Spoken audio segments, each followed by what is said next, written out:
آل سيدنا محمد كما صليت على إبراهيم وعلى آل إبراهيم في العالمين إنك حميد مجيد. قال الله تبارك وتعالى في كلامه المجيد: أعوذ بالله من الشيطان الرجيم. بسم الله الرحمن الرحيم.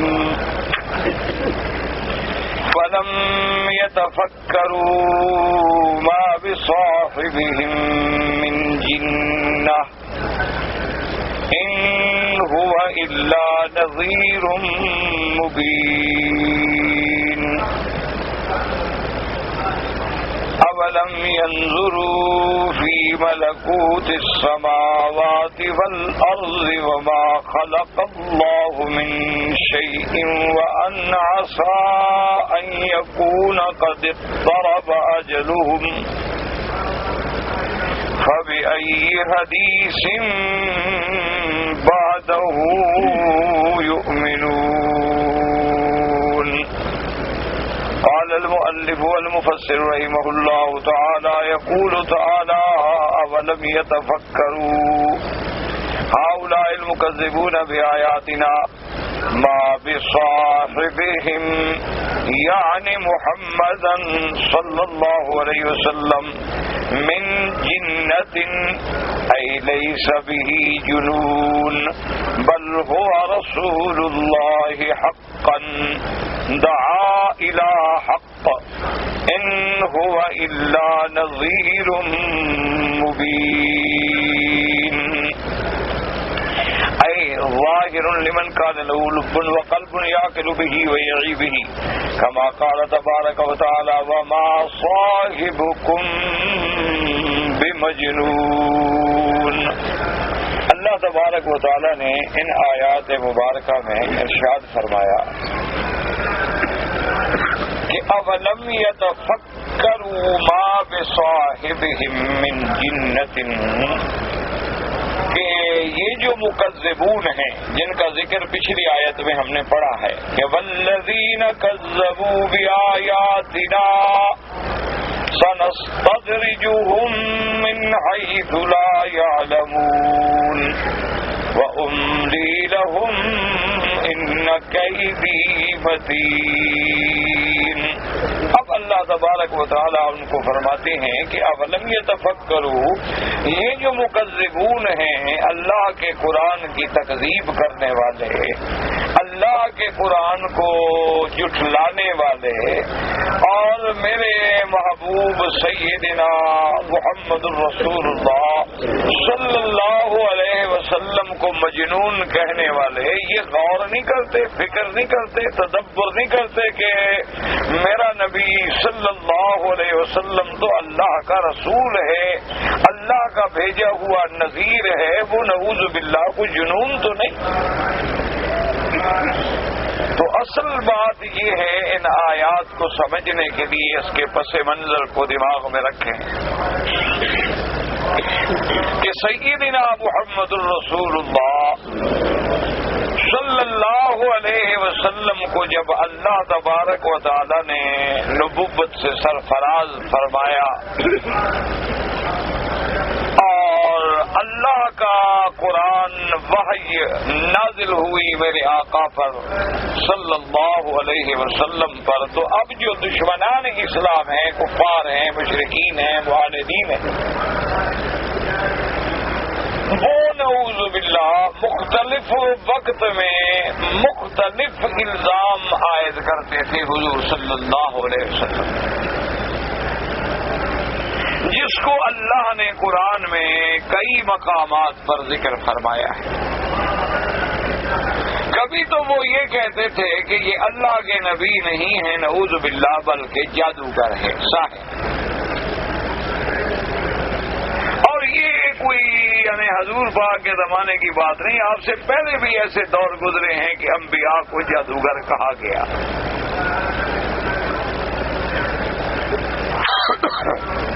اور کبھی نعوذ باللہ وہ یہ کہتے کہ حضور صلی اللہ علیہ وسلم جو ہیں اللہ کے نبی نہیں ہیں بلکہ شاعر. اور یہ کلام جو ہے یہ بھی ایک شعری مجموعہ ہے. اور کبھی نعوذ باللہ ثم نعوذ باللہ یہ کہتے کہ حضور صلی اللہ علیہ وسلم جو ہیں قرآن کے بارے میں جو فرماتے ہیں کہ یہ اللہ کا کلام ہے، یہ اللہ کا کلام تو نہیں، اللہ کا نبی خود بناتے ہیں. اور کبھی یہ الزام لگاتے ہیں کہ نہیں، حضور صلی اللہ علیہ وسلم کچھ لوگ جو سابقہ کتب سے تاریخ سے واقف ہیں، رستم اسفندیار کے قصوں سے واقف ہیں، الف لیلا، اسی طرح اور واقعات اساطیر الاولین جو ہیں ان کے جاننے والوں سے حضور سیکھتے ہیں، اور سیکھنے کے بعد ہمیں سنا دیتے ہیں پرانے قصے اور کہتے ہیں کہ اللہ نے وحی بھیجی ہے. کبھی جو نعوذ باللہ ثم نعوذ باللہ ثم نعوذ باللہ کبھی یہ کہتے کہ حضور جو ہیں مجنون ہیں، دیوانے. کیونکہ اس گستاخی میں اور اس اناد میں وہ اس حد تک بڑھ گئے تھے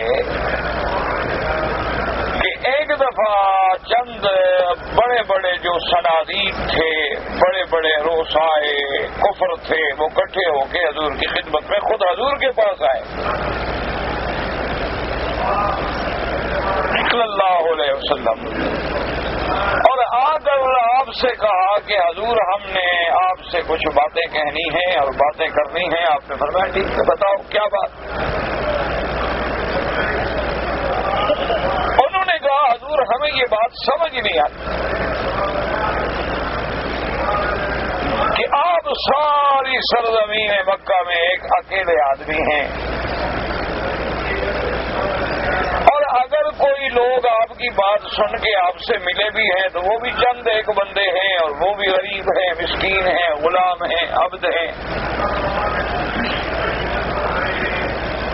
ہمیں آپ کی اس تحریک کا کوئی مطلب سمجھ نہیں آ رہا کہ آپ نے کھڑے ہو کر ہمارے سارے دین آبا کو جھٹلا دیا ہے اور ہمیں تغلیظ کر دی ہے، اور ہم نے جن کو اپنا معبود سمجھا ہوا ہے آپ ان کی تذلیل کرتے ہیں. یہ آخر بات کیا ہے؟ ایک آدمی 40 سال تک تو ہمارے ساتھ رہے، خاموش رہے، اور یہی طریقہ ہمارا دیکھتا رہے کہ اسی طرح ہمارے بت بھی ہیں، لات ہے، عزا ہے، منات ہے، حبل ہے، اساف ہے، نائلہ ہے.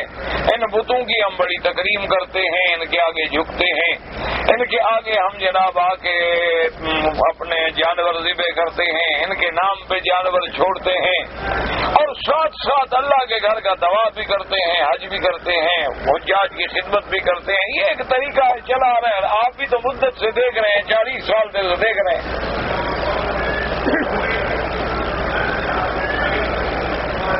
اور 40 سال کے بعد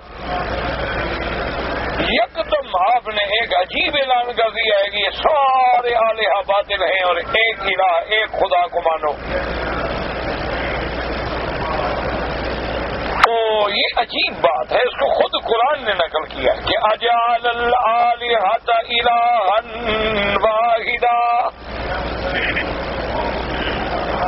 ان ھذا لشیء عجاب. کہ حضور آپ کہتے ہیں کہ ایک خدا ہے، سارے کام وہ ایک خدا کرتا ہے اکیلا. یہ تو بڑی عجیب، عجاب، بڑی تعجب خیز بات. اور اس کے بعد وہ بڑی ہمدردی سے کہنے لگے کہ یا محمد صلی اللہ علیہ وسلم، اگر اس تحریک چلانے کے اندر آپ کا مقصد ہے کہ مجھے ایک شہرت مل جائے، عزت مل جائے، اور میں سرزمین مکہ کا حاکم بن جاؤں، سردار بن جاؤں، تو چلو آپ کی سرداری ہم قبول کرتے ہیں، لیکن آپ ہمارے خداؤں کو نہ چھیڑیں. اگر آپ کا کوئی منشا ہے کہ قریش کے کسی بڑے خاندان میں شادی کرنا چاہتے ہیں، کہ اس طرح مجھے جب نام ملے گا، شہرت ملے گی، تو بڑے سے بڑے گھر میں میرا رشتہ ہو سکتا۔ تو آپ کسی بھی قریش کے سردار کے گھر کی لڑکی جس پر آپ کا منشا ہو، آپ حکم فرمائیں، ہم رشتہ دینے کے لیے بھی تیار ہیں۔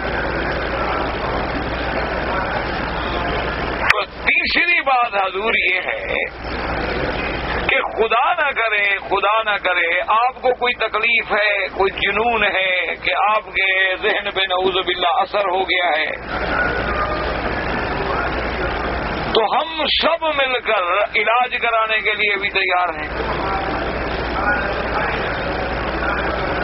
حضور کو سامنے آگے کہہ رہے ہیں۔ اس کی وجہ کیا تھی؟ ذرا اس پس منظر کو سوچا کرو کہ اللہ نے یہ واقعات ہمیں کیوں قرآن میں سنائے ہیں؟ اسی لیے سنائے کہ پڑھو اور چلے جاؤ بس؟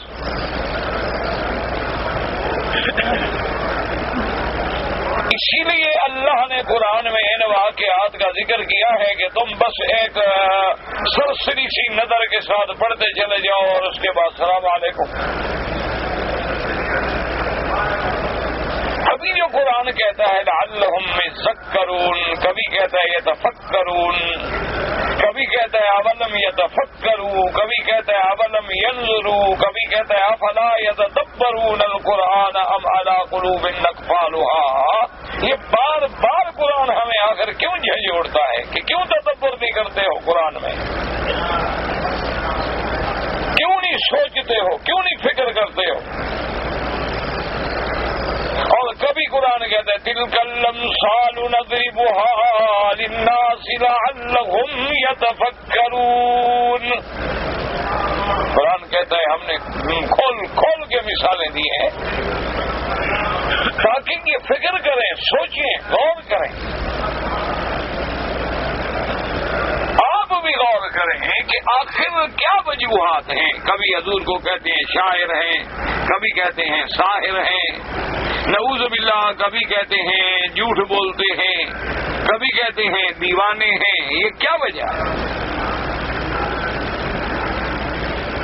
اللہ کے قرآن کو جب پڑھا کرو نا، میں نے عرض کیا تھا نا کہ جیسے کہ روایات مبارک میں موجود ہے کہ لن یصلح آخر هذه الامت الا كما صلح به اولها، اس امت کی اصلاح نہیں ہو سکتی مگر ایک طریقہ ہے، جیسے پہلوں کی اصلاح ہوئی تھی اس امت کی اصلاح بھی اسی نسخے سے ہو سکتی ہے۔ اور وہ نسخہ کیا تھا حضور کے زمانے میں؟ صرف قرآن، اور تو کوئی کتاب ہے ہی نہیں۔ تو ان کی جو کایا پلٹی تھی وہ اسی قرآن سے پلٹی تھی۔ میں جو انقلاب آیا تھا کہ جو مشرک تھے وہ موحد بن گئے، جو کافر تھے وہ مومن بن گئے، جو ظالم تھے وہ رحم دل بن گئے، جو فتنہ و فساد کے گڑھ تھے وہ رحماء بینہم کی تصویر بن گئے، جو اپنی بیٹیوں کو زندہ پکڑ کے زمین میں گاڑ دیتے تھے وہ دشمن کی بیٹی کے سر پہ چادر رکھنے والے بن گئے۔ یہ کیوں انقلاب آیا؟ اس انقلاب کا ذریعہ کیا تھا؟ وہ کون سا لیکچر تھا؟ وہ کون سا محاضرہ تھا؟ وہ کون سی دستاویزات تھیں کہ جس سے اتنا بڑا انقلاب آیا؟ دیکھو نا آج تک دنیا بڑے کمیونزم کے انقلاب کو یاد کرتی ہے، ایک اقتصادی انقلاب سے روٹی کپڑے کا ہی چکر تھا اور تو کچھ نہیں۔ ایک اقتصادی انقلاب تھا کہ یہ بڑا آدمی جو ہے ان سے چھین لو اور غریبوں کو دے دو، بس اس پہ غریب کھڑے ہو گئے۔ اور کسی میں نہیں نے سوچا کہ بھی جب ایک ہاتھ کی 5 انگلیاں برابر نہیں ہو سکتی تو بندے کیسے برابر ہو سکتے ہیں؟ کسی نے غور نہیں کیا، بس دوڑ پڑے روٹی کپڑا مکان لینے جا رہے ہیں۔ جام کیا ہوا کہ روٹی کے بجائے گولی کھانے کو ملی، مکان کے بجائے قبر ملی اور کپڑے کے بجائے کفن ملا۔ 70 70 سال میں نظریہ درام سے نیچے گر گیا، ختم۔ کوئی دنیا کی قوت اس باطل نظریے کو پھر بچا نہیں سکی۔ اسی طرح جناب آپ کہہ سکتے ہیں کہ بڑا بڑے انقلاب فرانس آیا تھا، وہ کیا ہے؟ کہیں سرمایہ داری کا چکر ہے، کہیں جمہوریت کے نام پہ قوم کو بے وقوف بنایا جاتا ہے کہ اگر 50 یعنی بدھو ہوں تو 49 عالموں پر بازی جیت سکتے ہیں، جمہوریت ہے۔ ایک طرف 50 کودن کٹھے کر دو، ایک طرف 49 پڑھے لکھے کٹھے کر دو، جیت وہ ہو جائیں گے، ایک ووٹ زیادہ ہے۔ یہ ہے جمہوریت جناب، جس کے لیے لوگ مر رہے ہیں، کہ جس میں ایک یعنی بڑے سے بڑے آپ کے محلے کے تہجد گزار کا ووٹ اور ایک کنجر کا ووٹ جو ہے برابر ہے۔ یہ ہے جناب انقلاب، جمہوریت۔ اور اس کے بعد جب وہ نافذ ہو جاتی ہے تو پھر چیختے ہیں، کہتے ہیں جی لوٹ گئے، کھا گئے، برباد کر گئے۔ وہ جب پیسے دے کے ووٹ لیے ہیں تو آگے پیسے نہیں کمائیں گے تو کیا کریں گے؟ پاگل ہو گئے۔ وہ تو سرمایہ کاری کر کے آیا ہے، 2 کروڑ روپے خرچ کر کے سیٹ جیتی ہے اس نے، پلاٹ نہیں لے گا تو کیا کرے گا؟ تمہارے کام کرے گا، پاگل ہے۔ پھر اس نے اگلا الیکشن بھی تو لڑنا ہے نا، یہ 2 کروڑ خرچ کیا ہے وہ نکالنا ہے، اگلے کی تیاری کرنی ہے۔ اس کو کرسی پہ بٹھاؤ گے وہ ان گھوڑے اور ان لوٹوں کا محتاج ہے کہ کب بگڑے اور میں گیا۔ اب بات ہے کہ لوٹ کھسوٹ نہیں ہوگی تو کیا ہوگا؟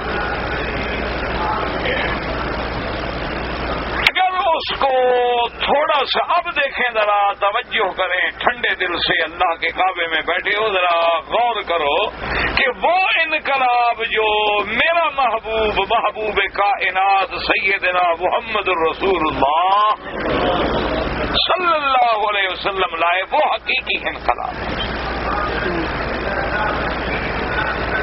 جس نے صرف روٹی کپڑے کا نعرہ نہیں دیا، عقیدے بدلے، غیروں کے آگے جھکنے والوں کو خدا کے آگے جھکا دیا، غیر اللہ کے پوجنے والوں کو اللہ کے دروازے پہ کھڑا کر دیا، غیروں کو حاجت روا مشکل کشا سمجھنے والوں کو ایاک نعبد و ایاک نستعین کا سبق پڑھا دیا، زنا پہ فخر کرنے والوں کو نکاح میں جکڑ دیا، نسب جو برباد ہو رہے تھے کہ پتہ نہیں یہ کس کی اولاد ہے، نکاح نے آ کے معاشرے کی بنیاد رکھ دی، باپ بیٹا بیٹی بہن بھائی بھتیجی چچی مامانی پھپھی خالہ، ایسے رشتے میں جکڑ دیا کہ ایک معاشرہ وجود میں آ گیا۔ ورنہ جہاں باپ کا پتہ نہ ہو تو بہن کہاں سے پیدا ہوگی؟ جہاں عورت چائے کی پیالی ہو، جہاں عورت بازار میں لٹکا ہوا جسم ہو، جہاں عورت جو ہے شوبز کی دنیا میں ایک للچانے والی ایک پتلی ہو، جو چاہے استعمال کر لے، تو جب باپ معین نہیں تو اولاد بیٹے بیٹیاں بہن رشتے چلیں گے کیسے؟ اسی لیے آپ دیکھ لیں، آپ یورپ کو جو للچاتی ہوئی نظروں سے دیکھتے ہیں، وہاں جا کے ٹھنڈے دل سے پوچھ لیں کتنے معاشرے ہیں ان کو آج تک یہ پتہ نہیں، لڑکی سے پوچھو کہ تمہارا باپ، وہ کہتی ہے میری ماں نے اسکول میں تو یہ نام لکھوایا ہے لیکن مجھے پتہ نہیں ہے۔ بھائی تم نے ڈیڈی دیکھا بھی ہے؟ وہ کہتی ہے جی کیا دیکھوں، کوئی ایک ڈیڈی ہو تو دیکھوں نا۔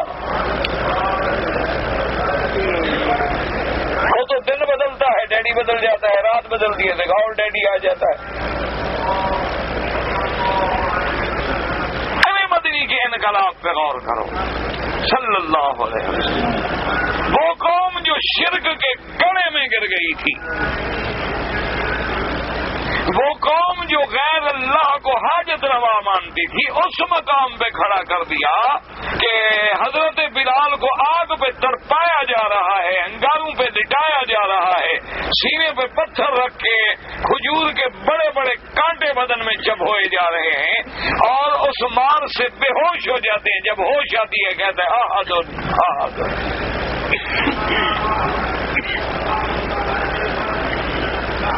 اس لیے وہ لوگ حیران تھے، اور پھر اس لیے جادوگر کہتے تھے کہ جیسے جادو کرنے والا ہوتا ہے نا جی، جادو وہ جو سر پہ چڑھ کر بولے تو فوراً آدمی کو گرویدہ کر لیتے ہیں۔ جو بندہ حضور کے پاس جاتا ہے ہم اس کو مارتے ہیں، سزائیں دیتے ہیں، وہ لیکن نبی پاک کو نہیں چھوڑتا، اس لیے کہتے جادوگر ہیں۔ اور شاعر کیوں کہتے تھے؟ یاد رکھو حضور پاک نے تو زندگی میں کبھی شعر کہا ہی نہیں۔ حضور سرکار دو جہان ہیں صلی اللہ علیہ وسلم نے کبھی زندگی میں شعر نہیں کہا، اور نہ نبی اور شعر کا کوئی تعلق ہے۔ شاعر اس لیے کہتے تھے کہ جیسے شاعر لوگوں کے خیالات ہوتے ہیں نا جی، شاعر بیٹھے بیٹھے پل باندھ دیتا ہے، اپنی محبوبہ کو چاند سے بھی بڑھا دیتا ہے چاہے اس کا رنگ کالا کیوں نہ ہو۔ شاعر ہے، مرضی آئے تو زلفوں کو سانپ بنا دے، مرضی آئے تو زلفوں کو کالی بدلی بنا کے اندر سے چاند نکال لے۔ شاعر ہے، تخیل ہے، کوئی حقیقت تو ہے نہیں، ایک شاعرانہ خیال ہوتا۔ تعریف کرنے پہ آ جائے جناب تو اللہ رحمت فرمائے کہ اپنے ممدوح کی تعریف کرتے ہوئے متنبی کہتا ہے کہ جب میرا ممدوح جو ہے نا میدان میں دشمن کے خلاف گھوڑا دوڑاتا ہے اور گھوڑے کے پاؤں سے جو مٹی اڑ کے اوپر ایک تہ بنتی ہے، اگر چاہے تو وہ سڑک پر بھی گھوڑا دوڑا سکتا ہے، یعنی وہ اتنی تہ بن جاتی ہے مضبوط، مبالغہ ہے۔ اور اگر پیسے نہ ملے تو کہتا ہے ایسا بدبخت بخیل ہم نے دیکھا ہی نہیں۔ تو شاعر کے تخیل ہوتے ہیں، خیالات ہوتے ہیں، ایسے افسانے، خیال، تخیل، مرضی آئے تو کچھ کہہ دیا، مرضی آئے تو کچھ کہہ دیا۔ کبھی غزالی آنکھیں بنا دی، کبھی ہرنی کی آنکھیں لگا دی، کبھی مورنی کی چال دکھا دی، غصہ آیا تو مور کے پاؤں دکھا کے رلا دیا کہ دیکھو جی پاؤں گندے ہیں اسی لیے تو آنسو بہتا ہے۔ تو اس لیے وہ یہ کہتے تھے بدبخت، یہ سمجھتے تھے کہ اللہ کا نبی جو بیٹھے بیٹھے فرماتے ہیں کہ بھائی کسرا پر بھی میرا جھنڈا ہوگا اور روم پر بھی میرا جھنڈا ہوگا، اور میرے صحابہ جو ہیں وہ پورے مشرق مغرب شمال پہ چھا جائیں گے، میرا دین جو ہے وہ غالب آ جائے گا۔ یہ تو شاعروں والی باتیں ہیں۔ یہاں ماننے والے مکے میں 4-5 آدمی ہیں اور حضور فرماتے ہیں پوری دنیا پہ میرا دین ہوگا۔ یہ کبھی کہتے تھے شاعر ہیں اور کبھی کہتے تھے نعوذ باللہ مجنون ہیں، جیسے ایک مجنون بھی کہہ دیتا ہے کہ اپنا وہ مسل مشہور ہے نا جی کہ ایک پاگل خانے میں ایک وزیر صاحب گئے ملاحظہ کرنے کے لیے دیوانوں کا، پاگلوں کا، تو ایک پاگل سے ہاتھ ملایا اور اس سے کہا کہ میں آپ کے اس ملک میں وزیر ہوں۔ اس نے کہا یہاں آنے سے پہلے میں بھی ایسے کہتا تھا، جب یہاں آ جاؤ گے نا میری طرح ٹھیک ہو جاؤ گے۔ تو اس لیے وہ یہ تخیلات ان کے دماغ میں آتے تھے کہ یہ کیسی بات۔ اس لیے قرآن پاک نے میرے مدنی پاک کی کیسے تصویر کی۔ اللہ کہیں فرمایا وما هو بقول الشاعر قلیلا ما تؤمنون ولا بقول کاہن۔ اللہ نے فرمایا ظالمو میرا مدنی جو پڑھتا ہے وہ کسی شاعر کا کلام نہیں، کسی کاہن کی پڑھ نہیں، اور میرا مدنی نبی صلی اللہ علیہ وسلم اللہ قرآن میں قسم کھا کے کہتے ہیں نون والقلم وما یسطرون ما انت بنعمت ربک بمجنون. اللہ فرماتے ہیں مجھے نون کی قسم ہے, مجھے قلم کی قسم ہے, اور اس سے جو لکھا جاتا ہے اس کی قسم ہے. آپ اللہ کی رحمت کے ساتھ مجنون یا دیوانے نہیں بلکہ آپ کو کہنے والے دیوانے ہیں. اللہ نے قرآن میں تصریح کی کہ ظالموں میرے مدنی کو کہتے ہو جادوگر. جادوگر پلید ہوتے ہیں, ناپاک ہوتے ہیں, اور میرا مدنی تو مجسمہ ہے پاکی کا. اور جادوگر بدبو پسند کرتے ہیں, محمد مدنی تو خوشبو پسند کرتے ہیں, بلکہ جن کے پسینے میں بھی گلاب سے زیادہ بہتر خوشبو ہے. اور مجنون ناپاک رہتے ہیں, لوگوں کو مارتے ہیں, محمد مدنی تو ان کو چھڑاتا ہے, بچاتا ہے. مجنون بلال کو مارنے والے ہیں کہ چھڑانے والا ہے؟ مجنون صہیب اور خباب پہ ظلم کرنے والے ہیں کہ ان کو ظلم سے بچانے والا. اور ساتھ ہمیں سبق ملا, یاد رکھو کیا, کہ جب تم توحید کا نعرہ لے کے کھڑے ہوگے, اللہ کے دین کی کتاب لے کے کھڑے ہوگے, جب تم حضور کی سنت پہ کھڑے ہوگے تو تمہیں بھی لوگ کہیں گے, کبھی کہیں گے وہابی ہے, کبھی کہیں گے اولیاء کا منکر ہے, کبھی کہیں گے نبی کا گستاخ ہے, کبھی کہیں گے جناب اللہ معاف کرے یہ پاگل ہے, کبھی کہیں گے اس کا دماغ چل گیا ہے. یہ کیا کہتا ہے ہمیں؟ ہمارے باپ دادا ان قبروں کو سجدے کرتے آئے, نظریں چڑھاتے آئے, غلاف چڑھاتے آئے, ساری زندگی سے ہم جناب منت منوتیاں دیتے آئے, یہاں 9 راتیں گزارتے آئے. یہ آج ایک آدمی پیدا ہو گیا کہتا ہے کفر ہے شرک ہے. اس لیے ساتھ اللہ قرآن میں زندگی رکھتا ہے کہ میرے نبی پہ غور کرو کہ جب محمد مدنی صلی اللہ علیہ وسلم یہ دعوی توحید لے کے کھڑے ہوئے, کون آپ کے ساتھ؟ جب سیدنا ابراہیم الخلیل علیہ السلام اللہ کی توحید کا دعویٰ لے کے کھڑے ہوئے تو باپ نے بھی چھوڑ دیا, ماں نے بھی چھوڑ دیا, پوری قوم نے چھوڑ دیا. ایک طرف سارا ملک ہے اور ایک طرف اکیلا خلیل ہے.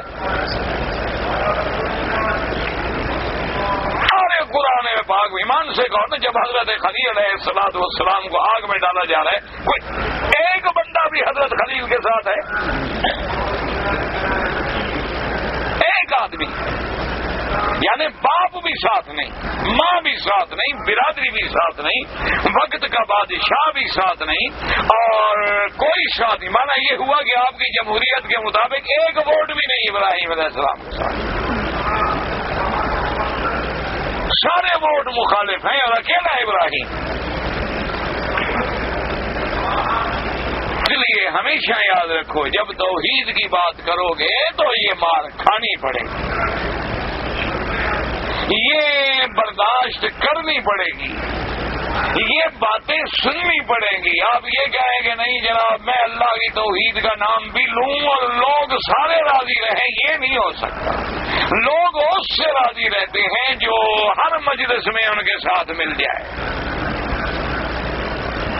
لوگ اس سے راضی رہتے ہیں کہ جھوٹوں کے ساتھ جھوٹا بن جائے, مکار کے ساتھ مکار بن جائے, جادو والوں کے ساتھ جادوگر بن جائے, ہاتھ دیکھنے والوں کے ساتھ بڑا پامسٹ بن جائے, فال دیکھنے والوں کے ساتھ بڑا کاہن بن جائے.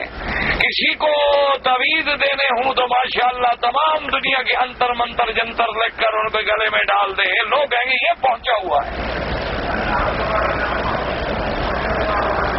جو چیلنج کرے, جو یہ کہے کہ کیا کر رہے ہو, اگر قبروں کے سجدے کرنے ہیں تو پھر اللہ کے نبی نے بلا وجہ ابو جہل سے مخالفت کی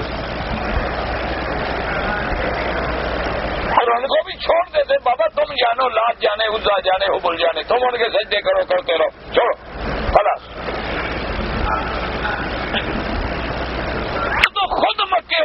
آگے کہا تھا. انہوں نے کہا حضور اچھا ایسا کریں, اب ہم ایسا کرتے ہیں کہ آپ 1 مہینہ ہمارے طریقے پہ چلیں, 1 مہینہ ہم آپ کے طریقے پہ آ جاتے ہیں. اگر آپ کو یہ بھی قبول نہیں نا, چلو آپ ایسا کریں, مہینے میں 1 دن آپ ہمارے ساتھ اور پورا مہینہ ہم آپ کے ساتھ. اللہ نے فرمایا میرا مدنی نہیں, اعلان کرو قل یا ایھا الکافرون لا اعبد ما تعبدون ولا انتم عابدون ما اعبد. اللہ نے فرمایا میرا محبوب ان کو کھل کے اعلان کر دو کہ لا اعبد, میں ان کی عبادت نہیں کر سکتا جن کی تم عبادت کرتے ہو. تم کبھی بتوں کی عبادت کرتے ہو, کبھی چاند سورج کی عبادت کرتے ہو, تم کبھی فلکیات کی عبادت کرتے ہو, کبھی سفلیات کی عبادت کرتے ہو. اور صرف ان کی عبادت نہیں بلکہ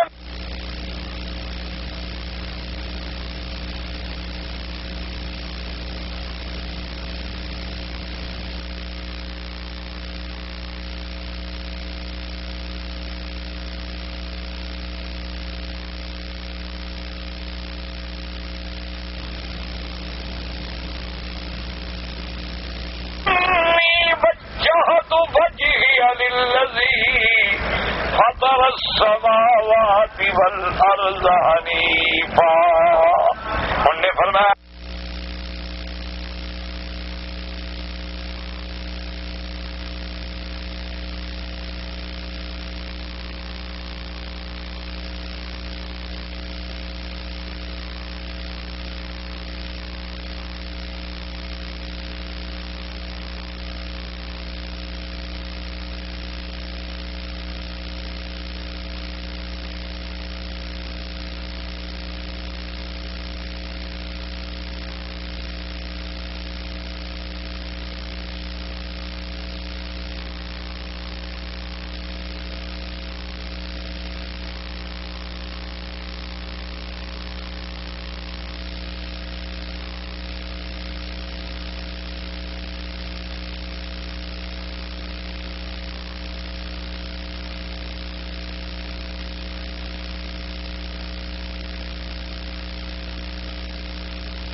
سوچ لو تمہارا میرا رستہ الگ ہے. میں تو اس ذات قدوس کو ماننے والا ہوں جو آسمانوں اور زمینوں کو پیدا کرنے والا ہے. تم مانتے ہو چاند سورج. میرے عزیز یاد رکھ لو، اگر سمجھ لو کہ اگر لوگ کہیں نا جی کہ فلاں مسجد میں حضرت ایک مولوی صاحب ہیں ماشاءاللہ 30 سال سے اس مسجد میں نماز پڑھا رہے ہیں، جناب کوئی ایسی اللہ نے قبولیت دی ہے، ہر پارٹی ان کے پیچھے نماز پڑھتی ہے، سمجھ لو منافق ہے، حق بیان نہیں کرتا. ساری پارٹیوں نے نبی کے پیچھے نماز نہیں پڑھی تو تیرے مولوی کے پیچھے کیسے پڑھتی ہیں؟ یہ کوئی بات ہے کہ حق کا کلمہ کہا جائے اور سارے مان لیں؟ اگر ایسی بات ہوتی تو پھر میں سب سے پہلے میرے نبی کی بات مان لیتے. سمجھ لو کہ وہ مداہن ہے، حق کی بات نہیں کرتا. چوٹ تب لگتی ہے، دیکھو نا جی مثلا کسی کو کہتے رہو تم ساری زندگی کہتے رہو جی اللہ کی عبادت کرو، اللہ کی عبادت کرو، کوئی نہیں لڑتا. کوئی لڑتا ہے کیوں؟ وہ کہے گا جی تو مثبت انداز ہے، اللہ کی عبادت کرو. ہم یہاں حضور پاک کی بات مانا کرو، یار حضور پاک کی بات مانا کرو، کوئی بھی نہیں چڑھے گا. جب کہو کہ داتا کی قبر پہ سجدہ نہ کرو، اب چوٹ لگی، اب جھگڑا ہوا. دیکھو بھابھی ہے نا اندر سے نکل رہا ہے، داتا کو نہیں مانتا جی. اب کہو کہ عبد القادر جیلانی خود عبد ہے، وہ کسی کو کچھ نہیں دے سکتا، اب چوٹ. دیکھو جی پیرانے پیر کو بھی نہیں مانتا جناب بڑا بھابھی. اب کہو 11ویں حرام، کہو دیکھا جی او جی دودھ بڑا پاک ہوتا ہے، مولوی انہوں بھی حرام آخر پیا. اب چوٹ لگے گی. جب کہو رجب کے کونڈے شونڈے غلط، رجب میں کوئی روزہ اللہ کے رسول نے حکم نہیں دیا. دیکھا جی نبی نو ہی نہیں منتے نا. بات تب ہوتی ہے جب حق کہو گے. اور جی رجب میں 27 کو معراج منانے کے لیے حلوے کی دیگیں جھنڈیاں لگانا بدعت ہے. اچھا نبی کے دیکھو معراج کو بھی نہیں مانتے ہیں. اے پکے وہابی جی نجدی، اے ہے اصل وہابی. باقی تو یہ وہابی بھی گلابی ہونے نے، اصل یہ ہے جی یہ تو نہیں نبی کا روزہ بھی توڑ رہے تھے، حضور کی اماں کی قبر بھی توڑ دی. اللہ کے بندو یاد رکھو قبریں توڑنے کا حکم انہوں نے نہیں دیا، نہ کسی وہابی نے دیا نہ کسی نجدی نے دیا. اگر کہیں توڑنے کا حکم دیکھو گے تو دینے والا محمد مدنی ہے، پھر تمہاری مرضی جو فتویٰ لگاؤ. اور اس پہ عمل کرنے والا حضرت علی ہے رضی اللہ تعالی عنہ. حضور پاک نے فرمایا حج فرض ہو گیا ہے، فرمایا ابو بکر تم جاؤ پہلے امیر حج بن کے، اور حضرت علی کو ساتھ بھیجا اور فرمایا علی میں زندگی انشاءاللہ تو اگلے سال حج پہ جاؤں گا، پہلے جا کے تم مکے کو پاک تو کرو. ولا تدا تمثالا الا مسختہ ولا قبرا مشرفا الا سویتہ. جہاں جہاں تصویر نظر آئے بت نظر آئے توڑ دو، اور جہاں اونچی قبر نظر آئے برابر کر دو زمین کے. جا کے سارا انتظام کرو تب میں اگلے دفعہ آؤں گا حج پہ. تو حکم دینے والے سرکار دو جہاں تھے اور عمل کرنے والے حضرت علی تھے، مولوی نہیں تھے وہابی. ان کے بارے میں جو مرضی آئے حکم صادر فرماؤ، تمہاری مرضی. اس لیے ہمیشہ یاد رکھو کہ جب توحید تم صحیح معنی میں اللہ کی بیان کرو گے تو لوگ تمہیں بھی کہیں گے پاگل ہے.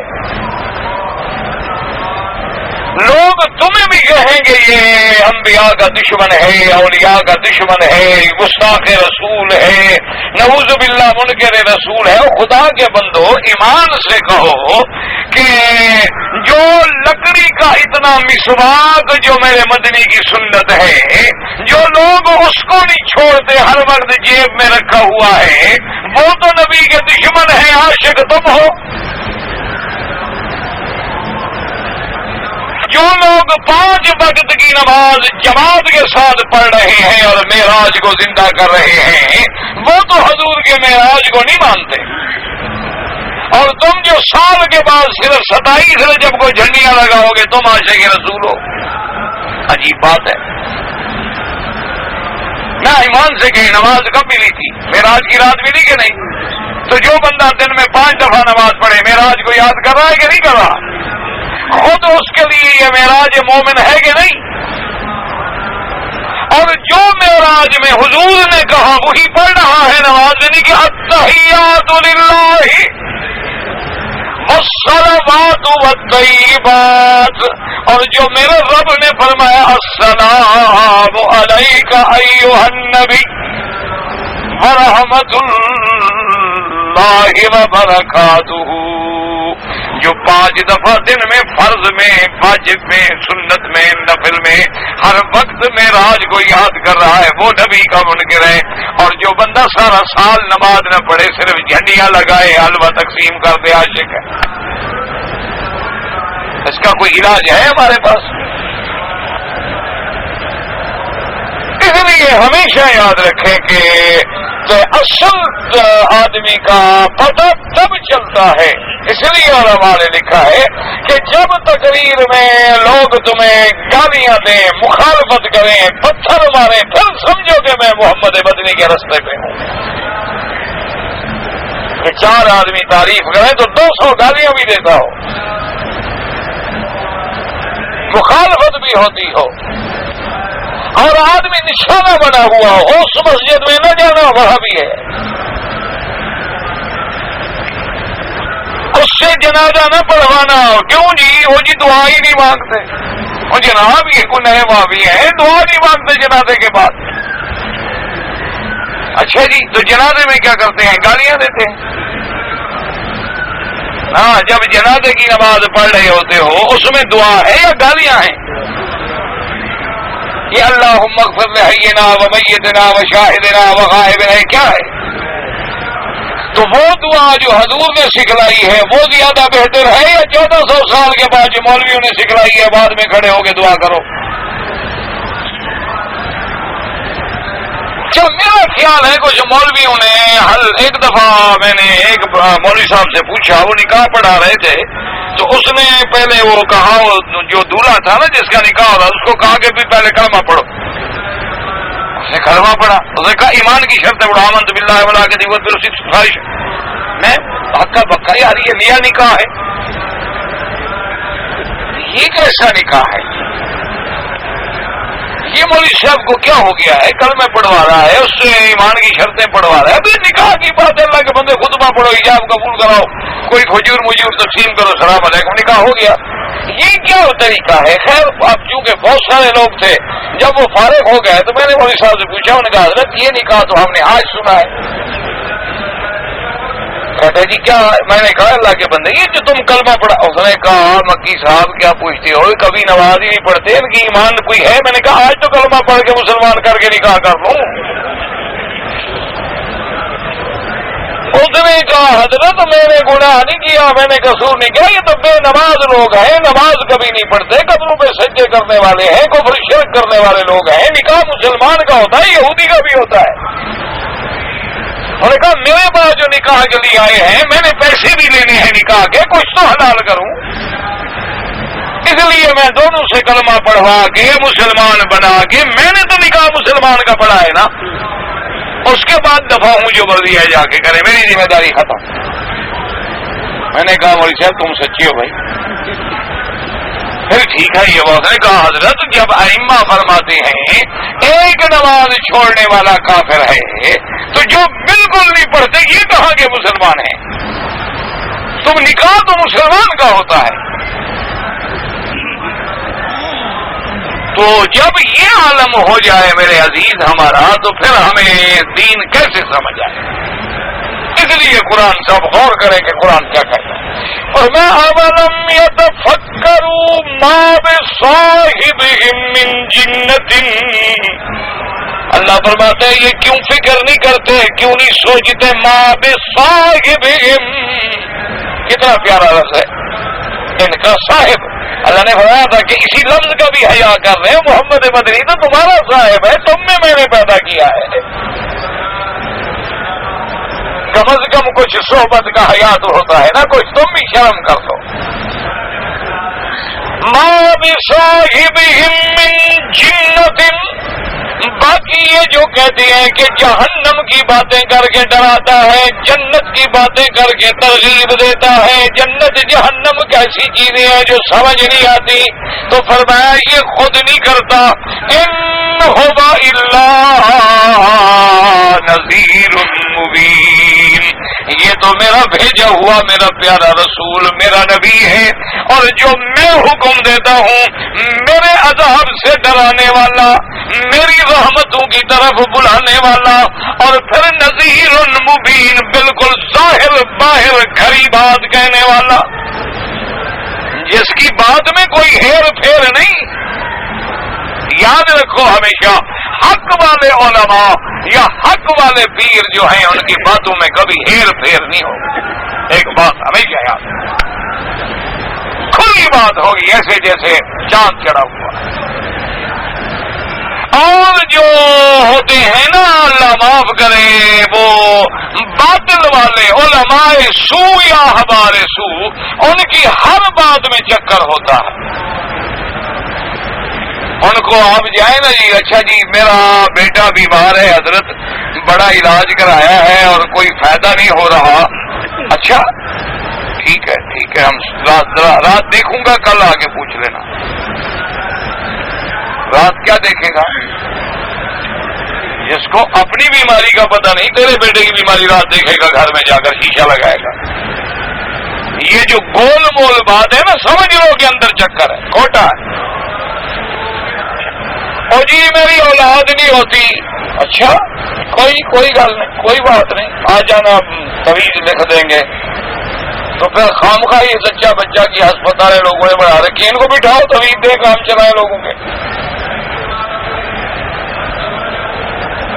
اپنے پوچھو کہ حضرت ہم نے سنا ہے آپ خود لاولد ہیں، آپ نے طویل اپنے لیے نہیں لکھا۔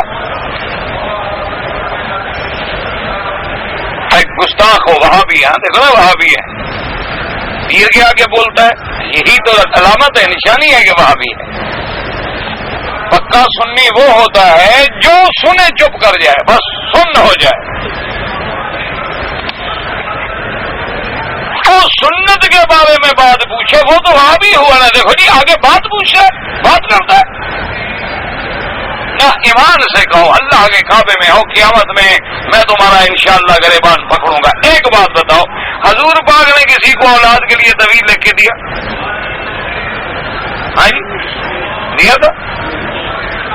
سیدنا صدیق عثمان عمر علی رضوان اللہ علیہم اجمعین نے لکھ دیے تھے، کیوں وہ تمہارے پیروں سے کم درجہ تھا ان کا، یا ان کا طویل نہیں چلتا تھا؟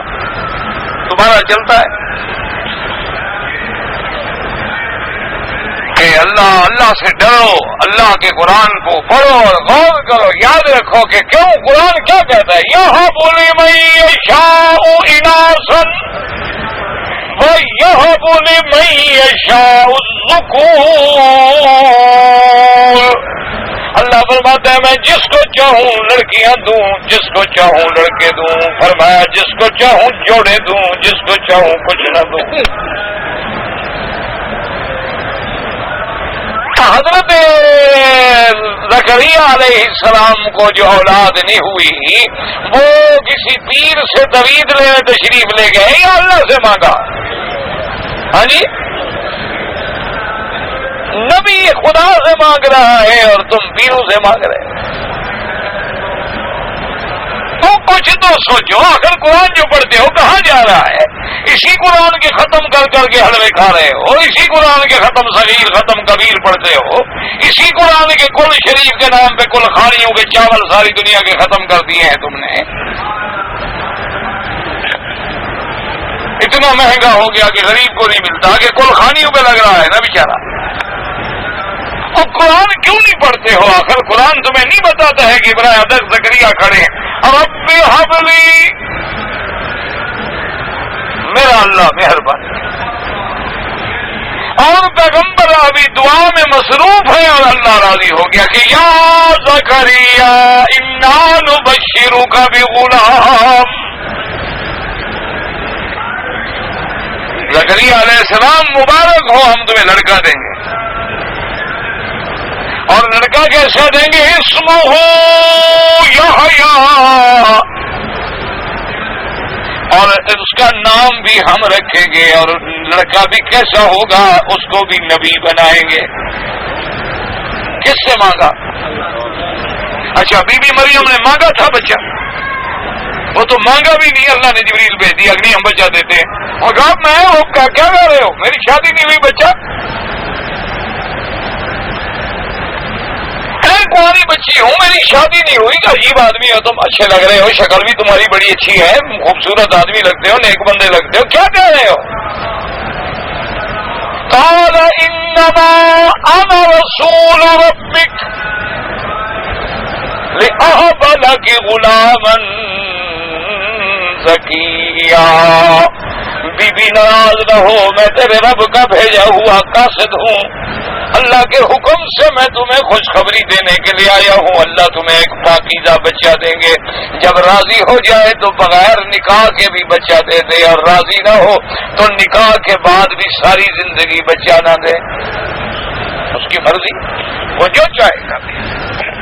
اس لیے قرآن کہتا ہے ایک لفظ پہ مر جاؤ اگر غور کرو کہ ماں بے صاحب کم، محمد مدنی تو تمہارے ساتھ رہنے والے ہیں، جن نے زندگی تمہارے اندر گزاری ہے. ان هو الا نذیر مبین. کیا مانا؟ لیس به جنون. میرے مدنی سرکار، میرے مدنی پاک کو کوئی جنون نہیں. بل هو رسول اللہ حقا، بلکہ اللہ کا سچا پکا رسول ہے. دعا الی حق، وہ تو حق کی طرف بلانے والے ہیں. اور نذیر مبین یعنی ظاہر، وہ تو بالکل کھلا ڈرانے والے ہیں. لیکن کن کو پتہ لگے گا؟ لمن کان لہ لب وقلب یعقل بہ ویعی بہ، جس کے اندر عقل ہے، دماغ ہے، اور جو عقل سے سمجھنے کی کوشش کرے اور یاد بھی رکھے، اس کو سمجھ آئے گی بات.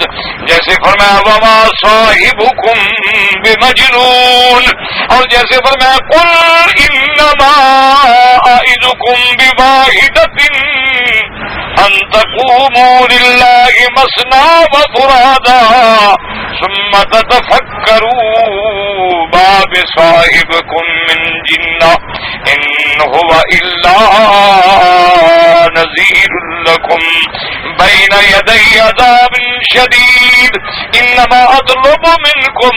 مفسر فرماتا ہے کہ اللہ نے فرمایا میرے مدنی آپ ان سے کہو کہ میں تم سے مطالبہ کرتا ہوں ان تقوموا قیاما خالصا للہ، تم اللہ کے لیے کھڑے ہو کے سوچو. لیس فیہ تعصب، جس میں تعصب بھی نہ ہو، ولا عناد، عناد بھی نہ ہو. اکیلے کھڑے ہو جاؤ، دو دو کھڑے ہو جاؤ، اکٹھے کھڑے سوچو. مجتمعین و متفرقین ثم تتفکروا فی ھذا الذی جاءکم بالرسالۃ من اللہ ابہی جنون ام لا. اللہ نے فرمایا میرا بدی آپ ان کو چیلنج کریں کہ اکیلے کھڑے ہو جاؤ، جماعت کھڑی ہو جاؤ، غور کرو، فکر کرو کہ میرا بدی محمد مصطفیٰ، اس کے اندر آپ کو جنون نظر آتا ہے. فَإِنَّكُمْ إِذَا فَعَلْتُمْ ذَلِكَ بِأَنَّ لَكُمْ بَانَ لَكُمْ وَظَهَرَ أَنَّهُ رَسُولُ اللَّهِ حَقًّا وَصِدْقًا. اور جب تم غور کرو گے، فکر کرو گے، ایک طرف مجنون کی زندگی اور ایک طرف طرف میرے محبوب کی زندگی کو رکھو گے تم یقین کر کے اعتراف کرو گے کہ واقعی اللہ کا سچا نبی ہے، اللہ کا سچا رسول ہے۔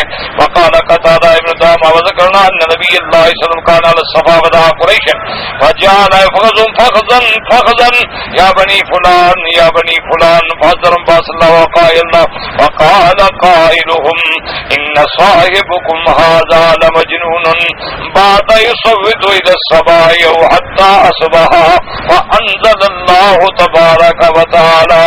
حضرت قتادہ بن دعامہ فرماتی ہیں کہ جو کہنا نانا ہم سے یہ بات کہی گئی ان نبی اللہ صلی اللہ علیہ وسلم سرکار دو جہاں صفا پہاڑ پہ کھڑے ہوئے فدعا قریشا یفخذ فخذا فخذا، یعنی قریش تو بڑا قبیلہ ہے نا، آگے اس کے فخذ ہوتے ہیں، شاخیں ہوتی ہیں، آپ ایک ایک شاخ کو بلا رہے تھے، یا معاشر بنی ہاشم یا معاشر بنی فلان یا بنی فلان یا بنی فلان، سب کو حضور نے بلایا، فحذرهم باس اللہ کے عذاب سے ڈرایا۔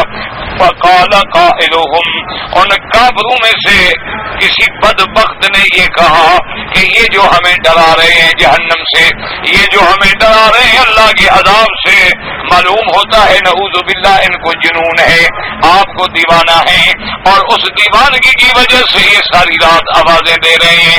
اللہ نے قرآن نازل فرمایا کہ ظالم ہو میرا مدنی تو میرا رسول ہے، وہ تو جنون سے بھی پاک ہے، وہ تو سحر سے بھی پاک ہے، وہ تو جادو سے بھی پاک ہے، وہ تو جھوٹ سے بھی پاک ہے، وہ افترا سے بھی پاک ہے، وہ تو معصوم ذات ہے، وہ تو ساری دنیا کو جنون سے نکال کے عقل دینے والا، ساری دنیا کو ظلم سے نکال کے رحمت پہنچانے والا، ساری دنیا کو اندھیروں سے نکال کے روشنی میں لانے والا، ساری دنیا کو کفر و جہالت کی تاریکیوں سے نکال کے توحید کی روشنی میں لانے والے ہیں۔ اولم یتفکروا ما بصاحبکم من جنۃ ان هو الا نذیر مبین۔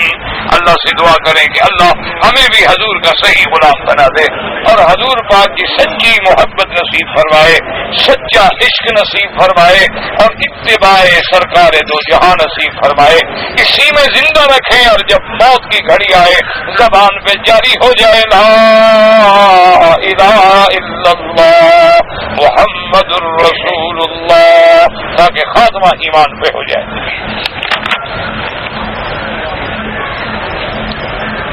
ایک لڑکی کی شادی ہو کر 7 مہینے ہو گیا ہے، شوہر جو ہے وہ نامرد نکلا،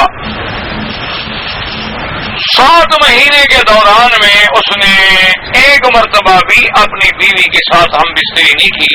اب طلاق پر مسئلہ طے ہوا ہے تو طلاق کے بعد جو ہے عورت عدت گزارے گی، بالکل گزارے گی، کیونکہ خلوت صحیحہ تو ہو گئی ہے، غیر مدخولہ تو ہے لیکن خلوت تو ہے نا، جب خلوت صحیحہ ہو جائے تو اس کے بعد پھر احکام کو ہی مرتب ہو جائے۔ اور دوسری بات ہے اللہ عالم کتنے لوگ ہیں جو جھوٹ بھی بولتے ہیں، کسی سے طلاق لینا ہو تو نامرد بنوا دیں گے، دوسرے سے شادی کرانی ہو تو مرد بنا دیں گے، یہ کوئی بڑی بات ہے۔ ڈاکٹر بھی موجود ہے انشاءاللہ، پیسے دیں گے، سرٹیفکیٹ بھی لکھ دیں، پھر اور ڈاکٹر کے پاس چلے جاؤ اس کو کچھ زیادہ دے تو وہ اور لکھ دے گا، پھر میڈیکل بورڈ بٹھا دو تو وہ اور لکھ دیں گے، اور ان کا قانون بھی کچھ نہیں بگاڑ سکتا کہ وہ کہتے ہیں مائی اوپینین، یہ میری رائے ہے، رائے غلط بھی ہو سکتی۔ میں نے جناب ایک قسم دیا تھا کہ میں آپ کا کام کر دوں گا، میں قسم پوری نہیں کر سکا تو آپ کفارہ ادا کریں، 10 مسکینوں کو 2 وقت کا کھانا کھلائیں۔ جی آپ اگر برات اور عرس شریف اور 40ویں اور شب معراج کے خلاف تقریر کریں گے تو ہمارا تو روزگار ختم ہو جائے گا۔ اور یار روزگار ختم ہو جائے گا، اللہ کے یہاں خزانے تو ختم نہیں ہو جائیں گے۔ حرام کھانے سے بہتر نہیں ہے کہ بھوکا رہے آدمی، کوئی حرج نہیں، یہاں کا روزگار تو ختم ہو جائے، بات ٹھیک ہے، اس کی اقتصادی مسئلہ ہے نا جی، کتنے پھول بکتے ہیں، کتنی جھنڈیاں بکتی ہیں، کتنے چینی کے سودے ہوتے ہیں، کتنی حلوہ پکتا ہے، کتنی جناب لوگوں کے پیٹ بھرتے کرتے ہیں، مسئلہ تو ہے بڑا، یہ اقتصادی مسئلہ تو مولوی کو لے ڈوبا ہے۔ بہرحال جو غلط ہے وہ غلط ہے، وہ کسی کا روزگار بند ہو، اس طرح تو پھر ایک عورت اللہ معاف کرے گناہ کرے وہ کہے میرا بھی روزگار بند ہوتا ہے مجھے بھی مت روکو۔ ایک آدمی دکان پہ کھڑے ہو کے لوگوں کی داڑیاں شیو کر کے پیسے کما رہے وہ کہے جی مجھے بھی روزگار سے مت روکو۔ یہ تو پھر ہم سارا دین محمد مصطفیٰ بدل ڈالیں۔ حمام میں وضو کرنے کے لیے یا نہاتے وقت دعا پڑھنا نہیں، داخل ہونے سے پہلے پڑھیں۔ اگر حمام پاک صاف ہے تو کپڑے اتارنے سے پہلے دعا پڑھیں، بھول جائے تو پھر دل میں پڑھیں۔ یہ جاہل لوگوں کا کام ہوتا ہے، نہاتے ہوئے لا الہ الا اللہ رسول اللہ، لا الہ الا اللہ رسول اللہ، پتہ نہیں کافر ہو جاتے ہیں۔ پہلے میری والدہ کا انتقال ہو چکا ہے، میں اگر ان کو ثواب پہنچانے کے لیے خیرات کروں، بالکل کرو، روز کرو۔ یہ خیرات سے کون منع کرتا ہے اللہ کے بندے؟ ہم کہتے ہیں یہ جو تم نے تیسرے دن کلخانی اور 7 جمعرات یہ بدعت ہے، سارا سال خیرات کرو، سارا مہینہ خیرات کرو، کون مولوی روکتا ہے؟ کوئی بھی نہیں روکتا۔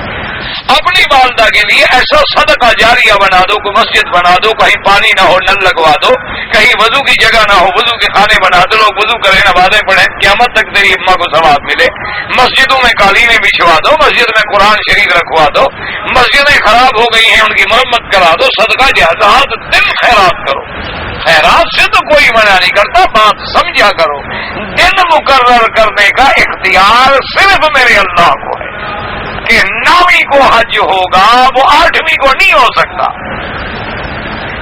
10ویں کو ہم نے مینا میں آگے کنکریاں مارنی ہیں، وہ ہم 7 کو کنکریاں نہیں مار سکتے۔ یہ دن مقرر کرنے کا اختیار جو ہے، رمضان میں روزہ ہوگا وہ رمضان کا روزہ رجب میں نہیں ہو سکتا۔ یہ اختیار صرف اللہ کو ہے۔ اور جب تم پابندی کرتے ہو جی تیسرے دن کل ہے، چوتھے بھی نہیں ہوتے، دوسرے بھی نہیں ہوتے، تو یہ ہے بدعت۔ خیرات کرنا تو بدعت نہیں ہے، تم سارا سال خیرات کرو حلال کے پیسوں سے، یہ نہ ہو کہ مال وارثوں کا ہو اور تم خیرات شروع کر دو۔ ایک عمرہ تو کر لیا، سر بھی مڑا لیا، دوسرا عمرہ کیا تو سر نہیں مڑایا، سبحان اللہ۔ جتنے عمرے کرو بال سر مڑانا پڑے گا۔ اچھا ہم نے عمرہ کیا اس طرح پھروا لیا، سر پہ بال کوئی نہیں، اب دوسرا عمرہ کیا پھر بھی اس طرح پھروانا پڑے گا۔ اگر کوئی گنجا آدمی عمرہ کرے اس کو بھی اس طرح پھروانا پڑے گا۔ اللہ کو بالوں کی ضرورت نہیں، اللہ یہ دیکھتے ہیں کہ بندے نے میرے حکم پہ گردن جھکا دی ہے، اس لیے اگر بال نہیں مڑائیں گے تو دم دینی پڑے گی۔ اگر کوئی آدمی ایک مجلس میں 3 طلاقیں دے دے، یہ حنفیوں کے نزدیک پکا کام ہو جاتا ہے، باقی ائمہ کے نزدیک ایک مجلس میں 3 طلاق کی 1 طلاق شمار ہوتی ہے۔ ایسے مسائل میں اپنے مقامی علماء سے یا اگر عرب میں ہے تو دارالفتاء سے رجوع کریں۔ مسجد نبوی میں جو قرآن شریف اردو تفسیر کے ساتھ موجود ہیں، وہاں اس میں جو مسائل ہیں وہ اسی لیے وہ اہل حدیث عالم کا لکھا ہوا ہے، ان کے مسلک کے مطابق ہے، ٹھیک ہے، وہ بھی مسلک کے حق ہے۔ ہم تو الحمدللہ کسی کو بھی صحیح مسلک والوں کو ہم غلط نہیں کہتے، اختلاف ہوتے ہیں تو فروعی مسائل کے ہوتے ہیں۔ حنفی مسلک میں جمعہ کی نماز کا جب دوسری اذان ہو جائے پھر کوئی نفل نہ پڑے۔ اگر حنفی مسلک میں سامنے سترہ دینے سے سترہ دینا چاہیے، بالکل۔ ایک آدمی نے کسی کا نقصان کیا، قسم کھا لی، جو جھوٹی ثابت ہو گئی تو اب کفارہ ادا کرے اور توبہ کرے جھوٹی قسم کھانے سے۔ اگر کوئی آدمی قبروں کی زیارت کرے، آپ اس شہر میں ہیں جا سکتے ہیں، کوئی منع نہیں، قبر کے لیے سفر کر کے جانا منع ہے۔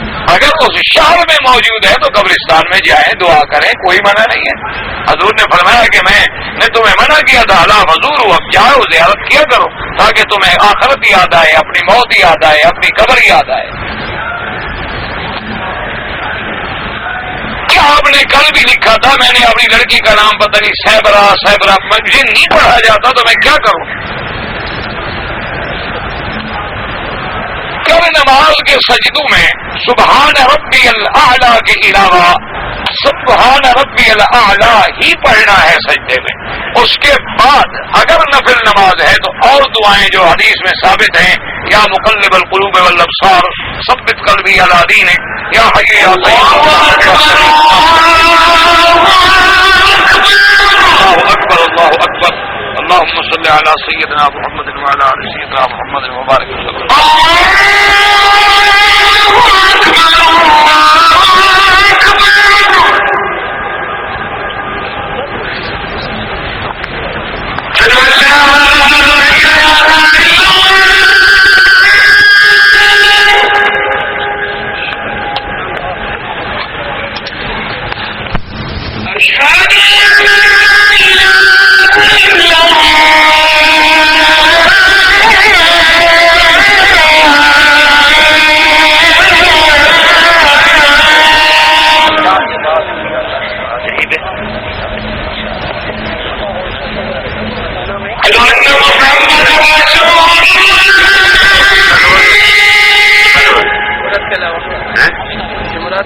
جمعرات کے علاوہ ہر روز یہاں پہ بیان ہوتا ہے۔